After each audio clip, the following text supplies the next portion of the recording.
ജെറമിയ അധ്യായം 31. ഇസ്രായേലിൻ്റെ തിരിച്ചുവരവ്. കർത്താവ് അരുളിച്ചെയ്യുന്നു, അന്ന് ഞാൻ എല്ലാ ഇസ്രായേൽ ഭവനങ്ങളുടെയും ദൈവമായിരിക്കും, അവർ എൻ്റെ ജനവുമായിരിക്കും. കർത്താവ് അരുളിച്ചെയ്യുന്നു, വാളിനെ അതിജീവിച്ച ജനം മരുഭൂമിയിൽ കൃപ കണ്ടെത്തി. ഇസ്രായേൽ വിശ്രമം കണ്ടെത്താൻ പോവുകയാണ്. വിദൂരത്തിൽ നിന്ന് കർത്താവ് അവന് പ്രത്യക്ഷനായി അരുളിച്ചെയ്തു, എനിക്ക് നിന്നോടുള്ള സ്നേഹം അനന്തമാണ്, നിന്നോടുള്ള വിശ്വസ്തത അചഞ്ചലവും. കന്യകയായ ഇസ്രായേലേ, നിന്നെ ഞാൻ വീണ്ടും പണിതുയർത്തും. നീ വീണ്ടും തപ്പുകൾ എടുത്ത് നർത്തകരുടെ നിരയിലേക്ക് നീങ്ങും. സമരിയ പർവ്വതങ്ങളിൽ നീ വീണ്ടും മുന്തിരിത്തോട്ടങ്ങൾ നട്ടുപിടിപ്പിക്കും. കൃഷിക്കാർ കൃഷി ചെയ്തു ഫലം അനുഭവിക്കും.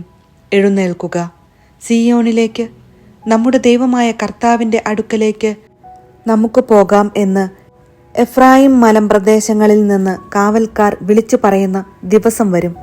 കർത്താവ് അരുളിച്ചെയ്യുന്നു, യാക്കോബിനെ പ്രതി സന്തോഷിച്ചാനന്ദിക്കുവിൻ. ജനതകളുടെ തലവനെക്കുറിച്ച് ആഹ്ലാദാരവം മുഴക്കുവിൻ. കർത്താവ് തൻ്റെ ജനത്തെ, ഇസ്രായേലിൽ അവശേഷിച്ചവരെ രക്ഷിച്ചിരിക്കുന്നു എന്ന് സ്തുതി പാടുവിൻ.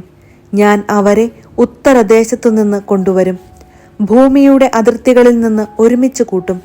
അന്ധരും മുടന്തരും ഗർഭിണികളും ഈറ്റുനോവ് തുടങ്ങിയവരും ഉൾപ്പെട്ട ഒരു വലിയ കൂട്ടം ആയിരിക്കും അവർ. കണ്ണീരോടെയാണ് അവർ വരുന്നത്, എന്നാൽ ഞാൻ അവരെ ആശ്വസിപ്പിച്ച് നയിക്കും. ഞാൻ അവരെ നീരൊഴുക്കുകളിലേക്ക് നയിക്കും. അവരുടെ വഴി സുഗമമായിരിക്കും, അവർക്ക് കാലിടറുകയില്ല. എന്തെന്നാൽ ഞാൻ ഇസ്രായേലിന് പിതാവാണ്, എഫ്രായിം എൻ്റെ ആദ്യജാതനും. ജനതകളെ, കർത്താവിൻ്റെ വചനം കേൾക്കുവിൻ, വിദൂര ദ്വീപുകളിൽ അത് പ്രഘോഷിക്കുവിൻ. ഇസ്രായേലിനെ ചിതറിച്ചവൻ അവരെ ഒരുമിച്ച് കൂട്ടുകയും ഇടയൻ ആട്ടിൻകൂട്ടത്തെ എന്ന പോലെ പാലിക്കുകയും ചെയ്യും എന്നു പറയുവിൻ. കർത്താവ് യാക്കോബിനെ വീണ്ടെടുത്തിരിക്കുന്നു, ബലിഷ്ഠ കരങ്ങളിൽ നിന്ന് അവനെ രക്ഷിച്ചിരിക്കുന്നു.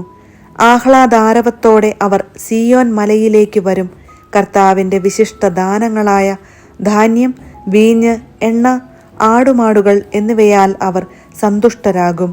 അവർ ജലസമൃദ്ധമായ തോട്ടം പോലെയാകും. അവർ ഇനി ഒരിക്കലും ദുഃഖിക്കുകയില്ല. അപ്പോൾ കന്യകമാർ നൃത്തം ചെയ്ത് ആനന്ദിക്കും, യുവാക്കളും വൃദ്ധരും സന്തോഷചിത്തരാകും. ഞാൻ അവരുടെ വിലാപം ആഹ്ലാദമാക്കി മാറ്റും. അവരെ ദുഃഖമകറ്റി സന്തോഷിപ്പിക്കുകയും ആശ്വസിപ്പിക്കുകയും ചെയ്യും. ഞാൻ പുരോഹിതന്മാരെ സമൃദ്ധി കൊണ്ട് സന്തുഷ്ടരാക്കും. എൻ്റെ അനുഗ്രഹങ്ങൾ കൊണ്ട് എൻ്റെ ജനം സംതൃപ്തരാകും. കർത്താവ് അരുളിച്ചെയ്യുന്നു. കർത്താവ് അരുളിച്ചെയ്യുന്നു, ഇതാ റാമായിൽ നിന്ന് ഒരു സ്വരം, വിലാപത്തിൻ്റെയും ഹൃദയം തകർന്ന രോദനത്തിൻ്റെയും സ്വരം. റാഹേൽ തൻ്റെ മക്കളെ ചൊല്ലി വിലപിക്കുന്നു. അവളുടെ മക്കളിൽ ആരും അവശേഷിക്കാത്തതിനാൽ അവൾക്ക് ആശ്വാസം കൊള്ളാൻ കഴിയുന്നില്ല. കർത്താവ് അരുളിച്ചെയ്യുന്നു, കരച്ചിൽ നിർത്തി കണ്ണീർ തുടയ്ക്കൂ. നിന്റെ യാതനകൾക്ക് പ്രതിഫലം ലഭിക്കും. ശത്രുക്കളുടെ ദേശത്തുനിന്ന് അവർ തിരികെ വരും. കർത്താവ് അരുളിച്ചെയ്യുന്നു, നിന്റെ ഭാവി പ്രത്യാശാഭരിതമാണ്. നിന്റെ മക്കൾ സ്വദേശത്തേക്ക് തിരിച്ചു വരും. കർത്താവ് അരുളിച്ചെയ്യുന്നു, എഫ്രായിം ഇപ്രകാരം വിലപിക്കുന്നത് ഞാൻ കേട്ടു. അങ്ങ് എന്നെ ശിക്ഷിച്ചു. നുകം വയ്ക്കാത്ത കാളക്കുട്ടിക്കെന്ന പോലെ അവിടുന്ന് എനിക്ക് ശിക്ഷണം നൽകി. എന്നെ തിരികെ കൊണ്ടുവരണമേ, മടങ്ങിവരാൻ എന്നെ ശക്തനാക്കണമേ. അവിടുന്നാണല്ലോ എൻ്റെ ദൈവമായ കർത്താവ്. എനിക്ക് വഴി തെറ്റിപ്പോയി, ഇപ്പോൾ ഞാൻ അനുതപിക്കുന്നു. തെറ്റു മനസ്സിലാക്കിയപ്പോൾ ഞാൻ മാറത്തടിച്ചു കരഞ്ഞു. ഞാൻ ലജ്ജിച്ചു തല താഴ്ത്തി. യൗവനത്തിലെ അവമാനഭാരം ഞാൻ ഇപ്പോഴും വഹിക്കുന്നു. എഫ്രായിം എൻ്റെ വത്സലപുത്രനല്ലേ, എൻ്റെ ഓമനക്കുട്ടൻ. അവന് വിരോധമായി പെരുമാറുമ്പോഴെല്ലാം അവൻ്റെ സ്മരണ എന്നിൽ ഉദിക്കുന്നു. എൻ്റെ ഹൃദയം അവന് വേണ്ടി തുടിക്കുന്നു. എനിക്ക് അവനോട് നിസ്സീമമായ കരുണ തോന്നുന്നു. കർത്താവ് അരുളിച്ചെയ്യുന്നു, കൈച്ചൂണ്ടികളും വഴികാട്ടികളും സ്ഥാപിച്ച് നീ കടന്നുപോയ വഴി നന്നായി മനസ്സിലുറപ്പിക്കുക. ഇസ്രായേൽ കന്യകേ, മടങ്ങിവരുക. നിന്റെ ഈ നഗരങ്ങളിലേക്ക് ഓടിയെത്തുക. അവിശ്വസ്തയായ മകളെ, നീ എത്ര നാൾ അലഞ്ഞുതിരിയും? കർത്താവ് ഭൂമിയിൽ ഒരു പുതിയ സൃഷ്ടി നടത്തിയിരിക്കുന്നു. സ്ത്രീ പുരുഷനെ പരിപാലിക്കുന്നു. പുതിയ ഉടമ്പടി. ഇസ്രായേലിൻ്റെ ദൈവമായ സൈന്യങ്ങളുടെ കർത്താവ് അരുളി ചെയ്യുന്നു, യൂദാദേശത്തും അതിലെ പട്ടണങ്ങളിലുമുള്ളവർക്ക് വീണ്ടും ഞാൻ ഐശ്വര്യം വരുത്തുമ്പോൾ, നീതിയുടെ പാളയമേ, വിശുദ്ധ പർവ്വതമേ, കർത്താവ് നിന്നെ അനുഗ്രഹിക്കട്ടെ എന്ന് അവർ പറയും. യൂദായിലും അതിലെ നഗരങ്ങളിലും കർഷകരും ഇടയന്മാരും ഒരുമിച്ച് വസിക്കും. ക്ഷീണിതരെ ഞാൻ ശക്തിപ്പെടുത്തും, ദുഃഖിതരെ ഞാൻ ആശ്വസിപ്പിക്കും. അപ്പോൾ ഉന്മേഷവാനായി ഞാൻ ഉണർന്നു. എൻ്റെ ഉറക്കം സുഖകരമായിരുന്നു. ഞാൻ ഇസ്രായേൽ ഭവനത്തിലും യൂദാ ഭവനത്തിലും മനുഷ്യർക്കും മൃഗങ്ങൾക്കും സന്താനപുഷ്ടിയുണ്ടാക്കുന്ന കാലം വരുന്നു.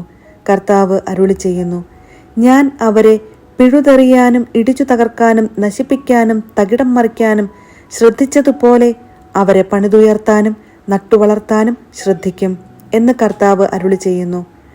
പിതാക്കന്മാർ പച്ച മുന്തിരിങ്ങ തിന്നു മക്കളുടെ പല്ല് പുളിച്ചു എന്ന് ആ നാളുകളിൽ അവർ പറയുകയില്ല.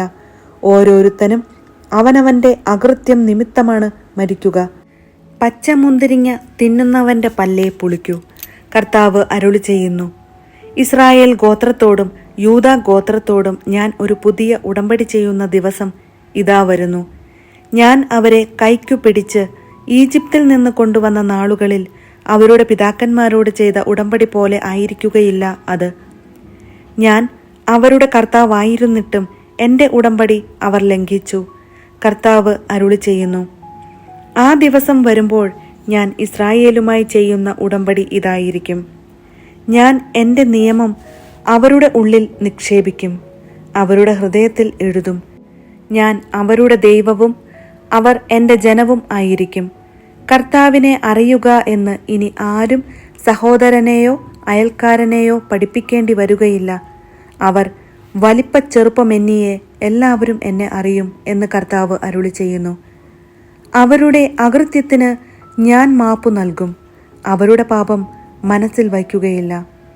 പകൽ പ്രകാശിക്കാൻ സൂര്യനെയും രാത്രിയിൽ പ്രകാശിക്കാൻ ചന്ദ്രതാരങ്ങളെയും നൽകുന്ന, കടലിനെ ഇളക്കി അലകളെ അലറിക്കുന്ന, സൈന്യങ്ങളുടെ കർത്താവ് എന്ന നാമം ധരിക്കുന്ന കർത്താവ് അരുളി ചെയ്യുന്നു.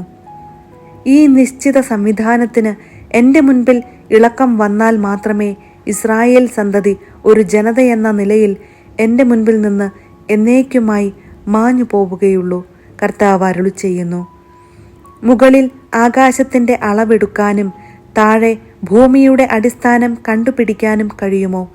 എങ്കിൽ മാത്രമേ ഇസ്രായേൽ സന്തതികളെ അവരുടെ പ്രവൃത്തികൾ നിമിത്തം ഞാൻ തള്ളിക്കളയുകയുള്ളൂ. കർത്താവ് അരുളി ചെയ്യുന്നു. ഹനാനേൽ ഗോപുരം മുതൽ കോൺ കവാടം വരെ വീണ്ടും കർത്താവിന് നഗരം പണിയുന്ന കാലം വരും എന്ന് കർത്താവ് അരുളി ചെയ്യുന്നു. നഗരത്തിൻ്റെ അതിർത്തി ഗാരേബ് കുന്നുവരെ നേരെ ചെന്ന് ഗോവാഹിലേക്ക് തിരിയും. മൃതശരീരങ്ങളുടെയും ചാരത്തിൻ്റെയും താഴ്വരയും കെദ്രോൺ അരുവി വരെയുള്ള വയലുകളും കിഴക്ക് അശ്വകവാടത്തിൻ്റെ മൂല വരെയുള്ള സ്ഥലവും കർത്താവിന് പ്രതിഷ്ഠിക്കപ്പെടും. ഇനി ഒരിക്കലും അത് നശിപ്പിക്കപ്പെടുകയില്ല.